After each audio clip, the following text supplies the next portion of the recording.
Hello everyone, this is Aarti and welcome to SR education online classes. Last class में हम लोगों ने अपनी न्यू बुक को स्टार्ट की थी ज्योग्राफी की, क्लास 6 की एनसीईआरटी। आज हम ज्योग्राफी में लेसन नंबर 2 को डिस्कस करेंगे। लेसन नंबर 1 ओडीडी हम लोगों ने डिस्कस कर लिया है। अगर आपने लेसन नंबर 1 के बारे में अभी तक नहीं पढ़ा तो आप चैनल की प्लेलिस्ट में से जाके लेसन नंबर 1 के चैप्टर को अच्छे से पढ़ सकते हैं, कवर कर सकते हैं। आज हम लोग जो डिस्कस करने वाले हैं लेसन नंबर 2 के बारे में डिस्कस करेंगे। लेसन नंबर या चैप्टर नंबर 2 रहेगा आज की क्लास में हम लोग जो डिस्कस करने वाले हैं। लेसन का नाम है ग्लोब, अक्षांश एवं देशांतर के बारे में आज हम डिस्कस करेंगे। चलिए फिर स्टार्ट करते हैं आज की क्लास को। हम लोग पिछले अध्याय में हम पढ़ चुके हैं कि हमारी पृथ्वी गोलाकार नहीं है। लास्ट क्लास में मैंने आपको बताया था कि जो हमारी पृथ्वी होती है गोलाकार नहीं होती। ये उत्तर एवं दक्षिण ध्रुवों पर थोड़ी कैसी है, चपटी टाइप की है तथा मध्य में थोड़ी उभरी हुई है। मध्य में कैसी है, थोड़ी उभरी हुई है, यानी कि थोड़ी मोटी है। ये इसकी मोटाई जैसे ये मध्य में कैसी है, उभरी हुई है। क्या आप कल्पना कर सकते हैं कि ये कैसी दिखती है? इस संबंध में जानकारी प्राप्त करने के लिए आप अपनी कक्षा में सावधानी पूर्वक ग्लोब को देखिए। ग्लोब पृथ्वी का लघु रूप में एक वास्तविक प्रतिरूप है, यानी कि जो ग्लोब की सहायता से हमें जो हेल्प मिलती है पृथ्वी को देखने में, ये एक छोटा रूप है इसका। ग्लोब की सहायता से हम पृथ्वी के बारे में हमें थोड़ी बहुत जानकारी प्राप्त हो जाती है। ग्लोब विभिन्न आकार एवं प्रकार के हो सकते हैं। कुछ बड़े ग्लोब जो आसानी से एक स्थान से दूसरे स्थान नहीं ले जाए जा सकते, पॉकेट में रखने योग्य छोटे ग्लोब तथा गुब्बारे जैसे ग्लोब जिनमें हवा भरी जा सकती है एवं आसानी से एक स्थान से दूसरे स्थान ले जाए जा सकते हैं, ग्लोब स्थिर नहीं होते। ग्लोब कैसे नहीं होते? ग्लोब स्थिर नहीं होते। छोटे जो ग्लोब होते हैं उसे एक स्थान से दूसरे स्थान पर ले जाने में हमें आसानी होती है। जो बड़े ग्लोब होते हैं उसे हम एक स्थान से दूसरे स्थान पर नहीं ले जा सकते। इसे उसी प्रकार घुमाया जा सकता है जैसे कुम्हार का पहिया या लट्टू घुमाते हैं हम। एग्जाम्पल बता रखा है इसमें। ग्लोब पर देशों, महाद्वीपों तथा महासागरों को उनके सही आकार में दिखाया जाता है। यानी कि ग्लोब में हम क्या देखते हैं, महाद्वीपों के बारे में हमें पता चलता है और महासागरों के बारे में हमें पता चलता है और उनके आकार के बारे में हमें पता चलता है। तो ग्लोब हमारी काफी हेल्प करते हैं पृथ्वी के बारे में जानकारी इकट्ठा करने के लिए या पृथ्वी के बारे में जानकारी को जानने के लिए। पृथ्वी के समान किसी गोले पर किसी बिंदु की स्थिति का वर्णन करना कठिन है। अब प्रश्न ये उठता है कि इस पर किसी स्थान की स्थिति कैसे बताई जा सकती है। इसके लिए हमें कुछ बिंदुओं एवं रेखाओं के संदर्भ की आवश्यकता होती है। यहाँ से ये पैराग्राफ हमारा इम्पोर्टेंट है, याद रखिएगा आप लोग। आप देखेंगे कि एक सुई ग्लोब में झुकी हुई अवस्था में स्थित होती है, जिसे हम क्या कहते हैं, अक्ष कहते हैं या फिर जिसे अक्ष कहा जाता है। मोस्ट इम्पोर्टेंट है, एक सुई ग्लोब में झुकी हुई अवस्था में स्थित होती है जिसे अक्ष कहा जाता है। ग्लोब पर वे दो बिंदु जिनसे होकर सुई गुजरती है उत्तर तथा दक्षिण ध्रुव होते हैं। कौन कौन से होते हैं? ये उत्तर ध्रुव होता है और ये दक्षिण ध्रुव होता है। इसे याद रखिएगा आप लोग। ये क्या है, हमारे अक्ष, ये हमारा अक्ष है और यहीं पर क्या है, ये झुकी हुई अवस्था में होती है, इसलिए इसे क्या कहा जाता है, अक्ष कहा जाता है। ग्लोब को इस सुई के चारों ओर पृथ्वी की भांति पश्चिम से पूरब की ओर घुमाया जा सकता है। यानी कि जो पृथ्वी होती है कैसे घूमती है, पहले ये बात आपको याद रखना है। पृथ्वी जो घूमती है वो पश्चिम से पूरब की तरफ हमारी जो पृथ्वी है वो घूमती है। तो इसे याद रखना मोस्ट इम्पोर्टेंट है। डायरेक्टली आपसे पूछा जाएगा कि पृथ्वी किस दिशा में घूमती है, तो पृथ्वी कैसे घूमती है, पश्चिम से पूरब की दिशा में। लेकिन याद रखें इन दोनों में एक अंतर है। पृथ्वी पर वास्तव में ऐसी कोई सुई नहीं है, ये अपने अक्ष पर चारों ओर घूमती है जो एक काल्पनिक रेखा है। पृथ्वी पर क्या है हमारी, मैं आपको बताती। जैसे ये हमारी पृथ्वी है और इसमें इन्होंने कहा है कि पृथ्वी पर एक काल्पनिक रेखा है। काल्पनिक रेखा यानी कि ये जो हमारी, इसे हम किस नाम से जानते हैं, इसे हम भूमध्य रेखा के नाम से जानते हैं या फिर हम इसे कहेंगे विषुवत रेखा कहते हैं या इसे हम जानते हैं काल्पनिक रेखा के नाम से। और ये जो ऊपर का जो भाग होता है ये कौन सा होता है हमारा, इसे हम क्या कहते हैं, उत्तरी गोलार्ध कहते हैं। और ये जो जाला भाग होता है नीचे का, ये कौन सा होता है, दक्षिणी गोलार्ध का भाग होता है। एक अन्य काल्पनिक रेखा भी ग्लोब को दो बराबर भागों में बांटती है, यानी कि कितने पार्टों में बांट दिया, दो बराबर भागों में बांटा हुआ है। इसे विषुवत वृत्त कहा जाता है। इसे क्या कहा जाता है, मैंने अभी वही बताया आपको, विषुवत वृत्त कहा जाता है। इसे विषुवत वृत्त के नाम से भी जानते हैं। पृथ्वी के उत्तर में स्थित आधे भाग को उत्तरी गोलार्ध तथा दक्षिणी वाले आधे भाग को दक्षिणी गोलार्ध कहा जाता है। मैंने वही बताया आपको कि ये जो आधा जो भाग है हमारा, इसे किस नाम से जानते हैं, इसे उत्तरी गोलार्ध के नाम से जानते हैं, और ये जो नीचे वाला भाग है इसे हम दक्षिणी गोलार्ध के नाम से जानते हैं। तो इसलिए जो विषुवत वृत्त है ये दोनों बराबर के आधे भाग होते हैं। इस प्रकार विषुवत वृत्त पृथ्वी पर एक काल्पनिक वृत्त बनाती है एवं ये पृथ्वी पर विभिन्न स्थानों की स्थिति बताने का सबसे महत्वपूर्ण संदर्भ बिंदु है। यानी ये जो भूमध्य रेखा है या फिर विषुवत रेखा होती है हमारी, या काल्पनिक रेखा होती है, इनके द्वारा पृथ्वी के विभिन्न स्थानों की स्थिति के बारे में पता लगाया जा सकता है, विषुवत वृत्त के द्वारा या फिर भूमध्य रेखा के द्वारा या काल्पनिक रेखा के द्वारा आसानी से। यहाँ से ये इम्पोर्टेंट है हमारा पैराग्राफ। विषुवत वृत्त से ध्रुवों तथा स्थित सभी समांतर वृत्तों को अक्षांश समांतर रेखाएं कहा जाता है। अक्षांशों को अंश में मापा जाता है। अक्षांशों को कैसे मापा जाता है, अंशों में मापा जाता है। मोस्ट इम्पोर्टेंट है यहाँ से जो विषुवत वृत्त होती है, ये क्या है, हमारी विषुवत वृत्त है। ये जो लाइन जा रही है इसे हम किस नाम से जानते हैं, इसे हम विषुवत वृत्त के नाम से जानते हैं। और विषुवत वृत्त से ध्रुवों तक स्थित सभी समांतर वृत्त, ये क्या है, सभी समांतर वृत्त जा रहे हैं, ये एक समान में जा रहे हैं। ये कैसे जा रहे हैं, सारी जो लाइन है वो एक समान में जाने, एक समान वृत्त बना रही हैं, को अक्षांश समांतर रेखाएं कहा जाता है। और इन्हीं रेखा को हम किस नाम से जानते हैं, ये जो समान वृत्त की रेखाएं बनाते हैं इसे हम अक्षांश समांतर रेखाएं कहते हैं। तो इसे याद रखना आप लोग, मोस्ट इम्पोर्टेंट है। और अक्षांशों को अंश में मापा जाता है। अक्षांशों को इसे कैसे मापते हैं हम, इसे हम अंश में मापते हैं। विषुवत वृत्त शून्य अंश अक्षांश को दर्शाती है। मोस्ट इम्पोर्टेंट है, जो विषुवत या फिर भूमध्य रेखा होती है ये किसे दर्शाती है, ये शून्य को दर्शाती है। तो यहाँ से जो लाइन जाएगी ये विषुवत वृत्त की, ये किसे दर्शाएगी, शून्य डिग्री को दर्शाएगी या फिर जीरो अक्षांश को दर्शाती है। तो ये आधा वाला भाग है ये ऊपर का, ये क्या कहलाता है, हमारा उत्तरी गोलार्ध कहलाता है। क्या कहलाता है हमारा, मोस्ट इम्पोर्टेंट है, अभी मैंने वही बताया था आपको, इसे उत्तरी गोलार्ध के नाम से जानते हैं। और आधा जो बचा हुआ भाग होता है इसे हम दक्षिणी गोलार्ध के नाम से जानते हैं। चूंकि विषुवत वृत्त से दोनों तरफ ध्रुवों के बीच की दूरी पृथ्वी के चारों ओर के वृत्त का 1/4 है, अतः इसका माप होगा 360 डिग्री अंश का 1/4। यानी कि अगर हम बात करें, ये हमारी क्या है, पृथ्वी है। पृथ्वी का ये पूरा अगर हम भाग लेंगे तो कितने का होता है, ये पूरा 360 डिग्री का होता है। और यहाँ पे ये विषुवत वृत्त रेखा खींची जाती है, भूमध्य रेखा खींची जाती है, तो ये पृथ्वी को दो बराबर भागों में बांट देती है। अब यहाँ से हम एक और रेखा खींचेंगे तो ये जो हो गया, कितना हो गया, ये 90 डिग्री का हो गया, यानी कि 1/4 या फिर 90 डिग्री अंश हो गया। इस प्रकार 90 अंश उत्तरी अक्षांश उत्तर ध्रुव को दर्शाता है। तो ये जो 90 डिग्री अंश है किसको दर्शाता है, उत्तरी ध्रुव को दर्शाता है या फिर उत्तरी अक्षांश को दर्शाता है।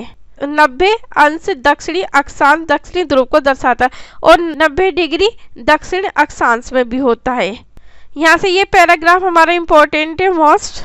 इस प्रकार विषुवत वृत्त के उत्तर की सभी समांतर रेखाओं को उत्तरी अक्षांश कहा जाता है। मैंने वही बताया, इसे किस नाम से जानते हैं हम, इसे उत्तरी अक्षांश के नाम से जानते हैं या फिर हम इसे कहेंगे उत्तरी गोलार्ध कहते हैं। तथा विषुवत वृत्त के दक्षिण स्थित सभी समांतर रेखाओं को दक्षिणी गोलार्ध कहा जाता है और इसे हम क्या कहते हैं, दक्षिणी गोलार्ध कहते हैं या फिर दक्षिणी अक्षांश कहते हैं। इसलिए प्रत्येक अक्षांश के मान के साथ उसकी दिशा यानी कि उत्तर या दक्षिण को भी लिखा जाता है। सामान्यतः इसे हम शॉर्ट फॉर्म में कैसे लिखते हैं, इस तरीके से, ये उत्तर है शॉर्ट फॉर्म में और ये दक्षिण है शॉर्ट फॉर्म में, इस प्रकार से दिया गया है। तो हम उत्तर और दक्षिण की तरह इस प्रकार से हम शॉर्ट फॉर्म में भी लिखते हैं, व्यक्त किया जाता है, बताया जाता है या लिख सकते हैं हम कि ये उत्तरी अक्षांश से और ये दक्षिणी अक्षांश है। तो इस प्रकार से हम व्यक्त करते हैं और लिखते हैं शॉर्ट फॉर्म में उत्तर और दक्षिणी अक्षांश को। उदाहरण के लिए महाराष्ट्र में चंद्रपुर एवं ब्राजील यानी कि दक्षिण अमेरिका में बेलो होरिजोंटे दोनों एक ही अक्षांश 20 अक्षांश पर स्थित है, लेकिन चंद्रपुर विषुवत वृत्त के 20 अंश उत्तर में एवं बेलो होरिजोंटे विषुवत वृत्त के 20 अंश दक्षिण में स्थित है। इसलिए हम कहते हैं कि चंद्रपुर 20 डिग्री उत्तर अक्षांश पर तथा बेलो होरिजोंटे 20 डिग्री दक्षिण अक्षांश पर स्थित है। जैसे ये क्या है, हमारा ग्लोब है, पूरा गोल बनेगा, और ये क्या है, हमारी विषुवत वृत्त है, और ये कितनी होती है, 0 डिग्री की होती है, या फिर इसे भूमध्य रेखा भी बोलते हैं।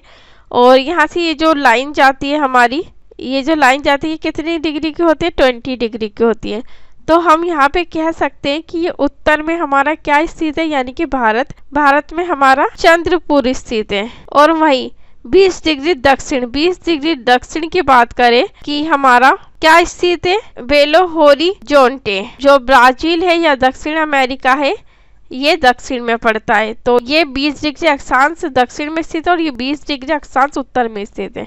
जैसे जैसे हम विषुवत वृत्त से दूर जाते हैं अक्षांशों का आकार घटता जाता है। मोस्ट इम्पोर्टेंट है, जैसे जैसे हम विषुवत वृत्त से दूर जाते तो अक्षांशों का जो आकार है हमारा घटता जाता है, माइनस होता जाता है। चलिए अगले पॉइंट को डिस्कस करते हैं। महत्वपूर्ण अक्षांश समांतर रेखाएं। विषुवत वृत्त 0 डिग्री, जो विषुवत वृत्त है हमारी कितनी है, हमारी 0 डिग्री होती है। यही से पृथ्वी को 2 बराबर भागों में बांटा जाता है। उत्तर ध्रुव 90 डिग्री उत्तर तथा दक्षिण ध्रुव 90 डिग्री दक्षिण के अतिरिक्त 4 महत्वपूर्ण अक्षांश समांतर रेखाएं और भी है। यानी कि ये क्या है, हमारा उत्तर ध्रुव 90 डिग्री उत्तर है और दक्षिण ध्रुव 90 डिग्री दक्षिण है। तो इसे बताया गया है। उत्तरी गोलार्ध में कर्क रेखा 23.5 उत्तर और दक्षिणी गोलार्ध में मकर रेखा कितनी है, हमारी 23.5 है। उत्तरी गोलार्ध में हमारी ये जो कर्क रेखा है कितनी है, 23.5 उत्तर में स्थित है और दक्षिणी गोलार्ध में जो मकर रेखा है हमारी वो 23.5 डिग्री दक्षिणी गोलार्ध में स्थित है। तो इसे आप लोग याद रखना कि जो कर्क रेखा है वो उत्तर में पड़ती है और जो मकर रेखा है वो हमारी दक्षिण में पड़ती है। विषुवत वृत्त के 66.5 डिग्री उत्तर में उत्तर ध्रुव यानी कि विषुवत वृत्त के 66.5, ये कितना है हमारा 66.5 डिग्री उत्तर में, ये उत्तरी ध्रुव को बता रहे हैं। और दक्षिण की बात करें 66.5 डिग्री दक्षिण ध्रुव पे। ये दोनों ही विषुवत वृत्त के 2 बराबर भागों में बटा हुआ है, 66.5 डिग्री उत्तर ध्रुव और 66.5 डिग्री दक्षिण ध्रुव पे। चलिए अगले पॉइंट को डिस्कस करते हैं। पृथ्वी के ताप कटिबंध। कर्क रेखा एवं मकर रेखा के बीच के सभी अक्षांशों पर सूर्य वर्ष में एक बार दोपहर में सिर के ठीक ऊपर होता है, इसलिए उस क्षेत्र में सबसे अधिक ऊष्मा प्राप्त होती है। तो इसे किस नाम से जानते हैं, इसे उष्ण कटिबंध कहा जाता है। मोस्ट इम्पोर्टेंट है यहाँ से कि जब कर्क रेखा एवं मकर रेखा के बीच सभी अक्षांशों पर सूर्य वर्ष में जब एक बार दोपहर में सिर के ठीक ऊपर होता है, तो इसलिए इस क्षेत्र में क्या होती है, सबसे ज्यादा उष्मा होती है, सबसे ज्यादा गर्मी होती है। तो इसे हम किस नाम से जानते हैं, इसे हम उष्ण कटिबंध के नाम से जानते हैं या फिर इसे हम उष्ण कटिबंध कहते हैं। ये रहा उष्ण कटिबंध। उष्ण कटिबंध में क्या होता है, गर्मी ज्यादा पड़ती है। ये पैराग्राफ हमारे सारे ही इम्पोर्टेंट है। कर्क रेखा तथा मकर रेखा के बाद किसी भी अक्षांश पर दोपहर का सूर्य कभी भी सिर के ऊपर नहीं होता है, ध्रुव की तरफ सूर्य की किरणें तिरछी होती जाती है। इस प्रकार उत्तरी गोलार्ध में कर्क रेखा एवं उत्तर ध्रुव वृत्त तथा दक्षिणी गोलार्ध में मकर रेखा एवं दक्षिणी ध्रुव वृत्त के बीच वाले क्षेत्र का तापमान मध्यम रहता है, इसलिए इन्हें क्या कहा जाता है, इसलिए इन्हें शीत उष्ण कटिबंध कहा जाता है। मोस्ट इम्पोर्टेंट है, शीत उष्ण कटिबंध में क्या होता है, जो सूर्य की किरणें पड़ती है कैसी पड़ती है, तिरछी पड़ती है। तिरछी पड़ने के कारण यहाँ का जो मौसम जो होता है कैसा होता है, मध्यम होता है, ना ठंडा होता है ना गर्म होता है, इसलिए इसे शीतो उष्ण कटिबंध या फिर शीत उष्ण कटिबंध कहा जाता है। यहाँ से ये पैराग्राफ इम्पोर्टेंट है। उत्तरी गोलार्ध में उत्तर ध्रुव वृत्त एवं उत्तरी ध्रुव तथा दक्षिणी गोलार्ध में दक्षिणी ध्रुव वृत्त एवं दक्षिणी ध्रुव के बीच के क्षेत्र में ठंड बहुत होती है, क्योंकि यहाँ सूर्य क्षितिज से ज्यादा ऊपर नहीं आ पाता है, इसलिए ये शीत कटिबंध कहलाते हैं। तो वही बता रखा कि उत्तरी गोलार्ध में उत्तर ध्रुव वृत्त एवं उत्तरी ध्रुव तथा दक्षिणी गोलार्ध में दक्षिणी ध्रुव वृत्त एवं दक्षिणी ध्रुव के बीच के क्षेत्र में ठंड बहुत ज्यादा पड़ती है, यानी कि ठंड अधिक होती है, क्योंकि यहाँ सूर्य क्षितिज से ज्यादा ऊपर नहीं आ पाता है, इसलिए ये क्या कहलाती है, इसलिए ये शीत कटिबंध कहलाते हैं। चलिए देशांतर के बारे में डिस्कस करते हैं। किसी स्थान की स्थिति को बताने के लिए उस स्थान के अक्षांश के अतिरिक्त कुछ और जानकारियों की आवश्यकता भी होती है। आप देख सकते हैं कि प्रशांत महासागर में स्थित टोंगा द्वीप एवं हिंद महासागर में स्थित मॉरिशस द्वीप एक ही अक्षांश यानी कि 20 डिग्री दक्षिण अक्षांश पर स्थित है। उनकी सही स्थिति जानने के लिए ये पता करना होगा कि उत्तर ध्रुव को दक्षिण ध्रुव से जोड़ने वाली संदर्भ रेखा से पूर्व या पश्चिम की ओर इन स्थानों की दूरी कितनी है। इन संदर्भ रेखाओं को देशांतरीय याम्योत्तर कहते हैं तथा उनके बीच की दूरी को देशांतर के अंशों में मापा जाता है। प्रत्येक अंश को मिनट में तथा मिनट को सेकंड में विभाजित किया जाता है। ये अर्धवृत्त है तथा उनके बीच की दूरी ध्रुवों की तरफ बढ़ने पर घटती जाती है। मैंने वही बताया था, जो अर्धवृत्त है इनके बीच की जो दूरी होती है वो ध्रुवों की तरफ बढ़ने पर कैसी होती है, घटती जाती है। एवं ध्रुवों पर शून्य हो जाते हैं। और ध्रुवों पर कैसे हो जाते हैं, ये हमारा ध्रुव है और यहाँ पे जो ये ध्रुवों की तरफ बढ़ने में कैसे हो जाते हैं, बिल्कुल शून्य हो जाती है, जीरो हो जाती है। जहाँ सभी देशांतरीय याम्योत्तर आपस में मिलती है, जहाँ सभी जितनी भी देशांतर रेखाएं होती है यहाँ पे मिलती है, जिसके कारण ये शून्य हो जाती है। अक्षांश समांतर रेखाओं से भिन्न यानी कि अलग सभी देशांतरीय याम्योत्तरों की लंबाई समान होती है। इनकी लंबाई कैसी होती है, इनकी लंबाई समान होती है। ये सारी जो रेखाएं हैं देशांतर याम्योत्तर की, इनकी जो लंबाई है कैसी है, समान लंबाई है, यानी कि एक जैसी लंबाई होती है इनकी। इसलिए इन्हें सिर्फ मुख्य संख्याओं में व्यक्त करना कठिन था। तब सभी देशों ने निश्चय किया कि ग्रीनिच, जहां ब्रिटिश राजकीय वेधशाला स्थित है, से गुजरने वाले याम्योत्तर से पूर्व और पश्चिम की ओर गिनती शुरू की जाए। इस याम्योत्तर को प्रमुख याम्योत्तर कहते हैं। इसे क्या कहते हैं, प्रमुख याम्योत्तर कहते हैं। इसका मान 0 डिग्री देशांतर, इसका जो मान है कैसा है, याम्योत्तर का 0 डिग्री देशांतर है तथा यहाँ से हम 180 डिग्री पूर्व या 180 डिग्री पश्चिम तक की गणना करते हैं। ये क्या है, हमारी प्रमुख याम्योत्तर है। और ये कितना है यहाँ पे, 180 डिग्री पूर्व और 180 डिग्री पश्चिम तक की हम क्या करते हैं, गणना करते हैं। प्रमुख याम्योत्तर तथा 180 डिग्री याम्योत्तर मिलकर पृथ्वी के दो समान भागों पूर्वी गोलार्ध एवं पश्चिमी गोलार्ध में विभक्त करती है। यानी कि ये जो प्रमुख याम्योत्तर है ये क्या करती है, दो बराबर भागों में बांटते हैं पृथ्वी को। एक होता है पूर्वी गोलार्ध और दूसरा होता है पश्चिमी गोलार्ध। इसलिए किसी स्थान के देशांतर के आगे पूर्व के लिए अक्सर क्या लिखा जाता है, पूर्व लिखा जाता है, इस तरीके से शॉर्ट फॉर्म में, तथा पश्चिमी के लिए इस तरीके से शॉर्ट फॉर्म में लिखा जाता है, अक्सर का उपयोग करते हैं। ये जानना रोचक होगा कि 180 डिग्री पूर्व और 180 डिग्री पश्चिम याम्योत्तर एक ही रेखा पर स्थित है। ये जो 180 डिग्री पूर्व और 180 डिग्री पश्चिम है, ये किस रेखा पर, यानी कि ये एक ही रेखा पर स्थित है। अब ग्लोब पर अक्षांश समांतर रेखाओं एवं देशांतरीय याम्योत्तरों के द्वारा बनी ग्रिड को देखो। ये क्या है, हमारी ये जो खांचे खांचे से बने, ये जो खांचे खांचे से बने, इसे हम क्या कहते हैं, इसे हम ग्रिड के नाम से जानते हैं। अगर आपको किसी स्थान के अक्षांश एवं देशांतर की सही जानकारी हो तो ग्लोब पर आप उस स्थान का पता आसानी से लगा सकते हैं। तो बिल्कुल अगर हमें इनकी जानकारी होगी तो अक्षांश की और देशांतर रेखाओं की, तो हम क्या कर सकते हैं, किसी भी स्थान की जो स्थिति है उसके बारे में आसानी से पता लगा सकते हैं। में एग्जाम्पल भी इन्होंने दिया है। उदाहरण के लिए असम में धुबरी 26 डिग्री उत्तर में अक्षांश है एवं 90 डिग्री पूर्व देशांतर पर स्थित है। यानी कि अगर हम असम में धुबरी की बात करें तो ये कहाँ है, 26 डिग्री उत्तरी अक्षांश में एवं 90 डिग्री पूर्वी देशांतर पर स्थित है।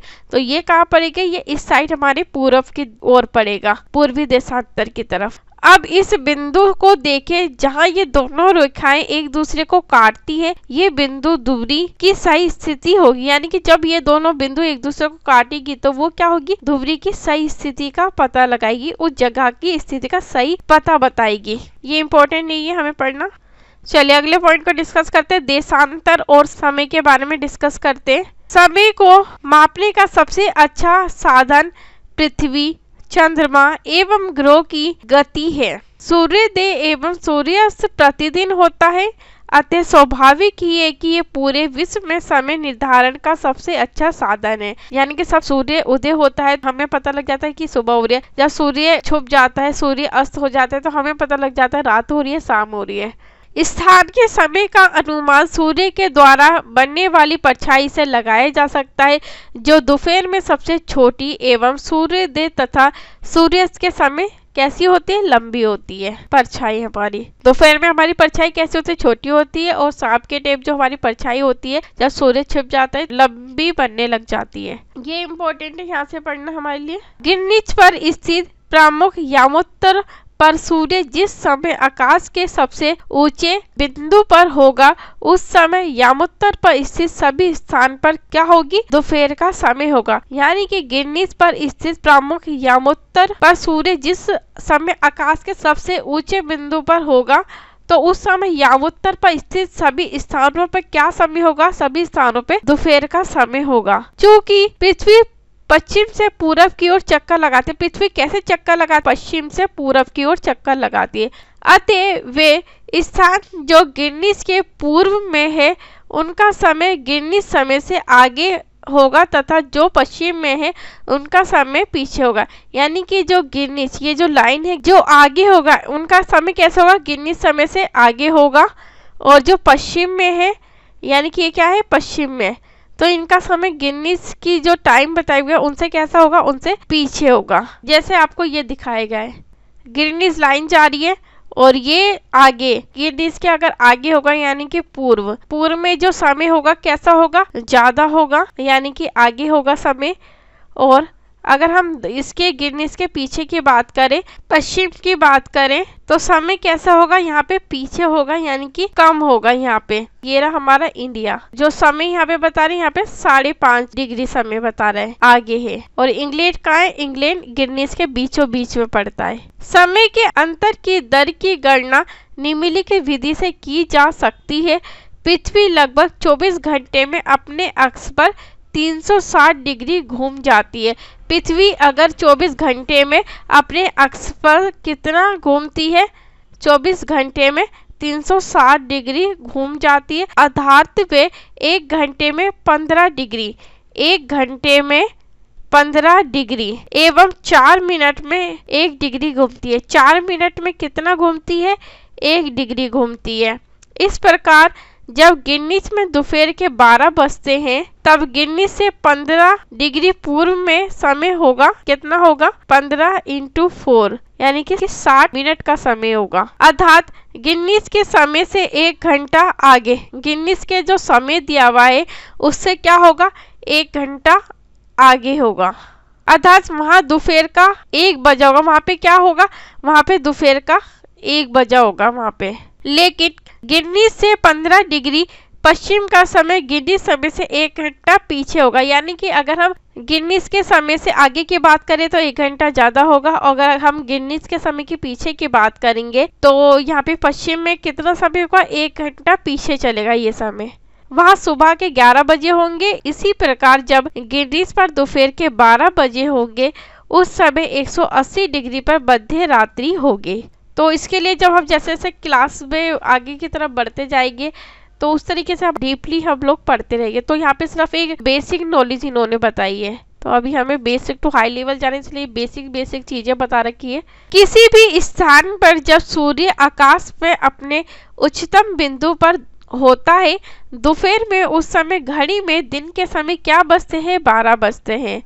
तो इस प्रकार घड़ी के द्वारा दिखाया गया समय उस स्थान का स्थानीय समय होगा, यानी कि उस समय जो भी घड़ी में दिखाया गया समय होगा तो वो क्या होगा, वो उसका स्थानीय समय होगा, यानी कि स्थान का जो समय होगा कि यहाँ पे अब उस स्थान के समय को बताता है। आप देख सकते हैं कि दिए गए देशांतरीय यामोत्तर पर सभी स्थानों का स्थानीय समय समान होता है, यानी कि देशांतरीय यामोत्तर पर सभी स्थानों का जो स्थानीय समय होता है कैसा होता है, समान होता है, एक जैसा होता है। चलिए अगले पॉइंट को डिस्कस करते हैं। हम मानक समय क्यों मानते हैं, यानी कि हम मानक समय है उसे क्यों मानते हैं। अलग अलग यामोत्तर पर स्थित स्थानों के स्थानीय समय में अंतर होता है। उदाहरण के लिए बहुत से देशांतरों से होकर गुजरने वाली रेलगाड़ियों के लिए समय सारणी यानी कि टाइम टेबल या टाइम टेबल तैयार करना कठिन होगा। भारत में गुजरात के द्वारका तथा असम के डिब्रूगढ़ के स्थानीय समय में लगभग 1 घंटा 45 मिनट का अंतर होगा। इसलिए ये आवश्यक है कि देश के मध्य भाग से होकर गुजरने वाली किसी यामोत्तर के स्थानीय समय को देश का मानक समय माना जाए। इस यामोत्तर रेखा के स्थानीय समय को पूरे देश का मानक समय माना जाता है। मोस्ट इम्पोर्टेंट है यहाँ से कि इस यामोत्तर रेखा के स्थानीय समय को पूरे देश का क्या माना जाता है, पूरे देश का मानक समय माना जाता है और उसी के आधार पर उस देश का जो समय है उसकी गणना की जाती है। भारत में 82.5 पूर्व यानी कि 82 डिग्री 30 मिनट पूर्व को मानक यामोत्तर माना गया। भारत में कितना माना गया, 82.5 डिग्री पूर्व को मानक समय या मानक यामोत्तर माना गया है। तो इम्पोर्टेंट है, कभी कभी डायरेक्टली यहाँ से क्वेश्चन पूछ लिए जाते, तो याद रखना कि भारत में जो मानक यामोत्तर है उसे कितना माना गया, उसे 82.5 डिग्री पूर्व माना गया है। इस यामोत्तर के स्थानीय समय को पूरे देश का मानक समय माना जाता है। इसे भारतीय मानक समय के नाम से जाना जाता है। और इस 82.5 डिग्री पूर्व को किस नाम से जानते हैं, इसे भारतीय मानक समय के नाम से जानते हैं। कबीर भोपाल के निकट एक छोटी सी नगर में रहता है।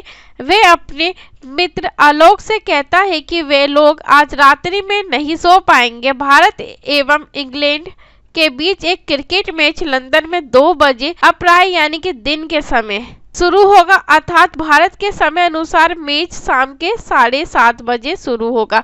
यानी कि इंग्लैंड में कब होगा, 2 बजे स्टार्ट होगा और भारत में 7:30 बजे शुरू होगा शाम को तथा देर रात्रि में समाप्त होगा। क्या आप जानते हैं कि भारत एवं इंग्लैंड के बीच समय में क्या अंतर है। भारत ग्रीनिच की पूर्व 82.5 डिग्री पूर्व में स्थित है तथा यहाँ का समय ग्रीनिच समय से 5 घंटा 30 मिनट आगे। यहाँ का जो समय है भारत का कितना आगे, 5 घंटा 30 मिनट समय आगे होगा इंग्लैंड से। इसलिए जब लंदन में दोपहर के 2 बजे होंगे तब भारत में शाम के 7:30 बजे होंगे। इनके बीच जो फर्क है कितना है, 5 घंटे 30 मिनट आगे चलेगी ये। कुछ देशों का देशांतरीय विस्तार अधिक होता है जिसके कारण वहां एक से अधिक मानक समय अपनाए गए हैं। उदाहरण के लिए रूस में 11 मानक समय को अपनाया गया है। पृथ्वी को 1-1 घंटे वाले 24 समय क्षेत्रों में बांटा गया है। इस प्रकार प्रत्येक समय क्षेत्र 15 डिग्री देशांतर तक के क्षेत्र को घेरता है। तो यहाँ पे पूरा चैप्टर हमारा फिनिश हो गया है। चलिए एक्सरसाइज को हम लोग डिस्कस कर लेते हैं। क्वेश्चन नंबर 2 है, प्रमुख यामोत्तर का मान कितना है, भी मैंने आपको बताया था 0 डिग्री। शीत कटिबंध किसके नजदीक पाया जाता है, शीत कटिबंध में किसके नजदीक पाया जाता है, ये ध्रुवों के नजदीक पाया जाता है। ये हमारी विषुवत व्रत हो गई और इसके नीचे क्या होता है, शीत कटिबंध होता है। देशांतरों की कुल संख्या कितनी है, 180 डिग्री है। दक्षिण ध्रुव व्रत स्थित है, दक्षिण ध्रुव जो व्रत स्थित है दक्षिणी गोलार्ध में स्थित है। ये उत्तरी है और ये हमारा दक्षिणी गोलार्ध है, तो दक्षिणी गोलार्ध में स्थित है। ग्रिड जिसका जाल है, ग्रिड किसका जाल है, ग्रिड किसका जाल है, मैंने अभी ग्लोब में आपको बताया था, अक्षांश समांतर रेखाओं एवं देशांतरीय यामोत्तरों का। चलिए फिल इन द ब्लैंक्स आपको पूरे करने। मकर रेखा डैश पर स्थित है, मकर रेखा कहाँ पे स्थित है, मकर रेखा 23.5 डिग्री दक्षिणी अक्षांश पर स्थित है। भारत का मानक यामोत्तर डैश है, जो मानक यामोत्तर कितना है, 82.5 डिग्री। 0 डिग्री यामोत्तर को खालिस्तान के नाम से जाना जाता है। किस नाम से जानते हैं? प्रमुख यामोत्तर के नाम से जानते हैं। देशांतरों के बीच की दूरी खालिस्तान की तरफ घटती है। किसकी तरफ घटती है? मैंने अभी बताया था आपको, ध्रुवों की तरफ घटती है। ये ध्रुवों की तरफ जैसे जैसे जाएगी तो ये क्या होगी? घटती जाएगी। उत्तर ध्रुव व्रत खालिस्तान गोलार्ध में स्थित है। जो उत्तरी ध्रुव व्रत है उत्तरी गोलार्ध में स्थित है। तो यहाँ क्या आएगा? उत्तरी गोलार्ध आएगा। यहाँ पे हमारी लेसन नंबर 2 चैप्टर फिनिश हो गया है। आई होप कि आप लोगों को बहुत अच्छी तरीके से समझ में आया होगा। तो थैंक यू सो मच आज की क्लास के लिए।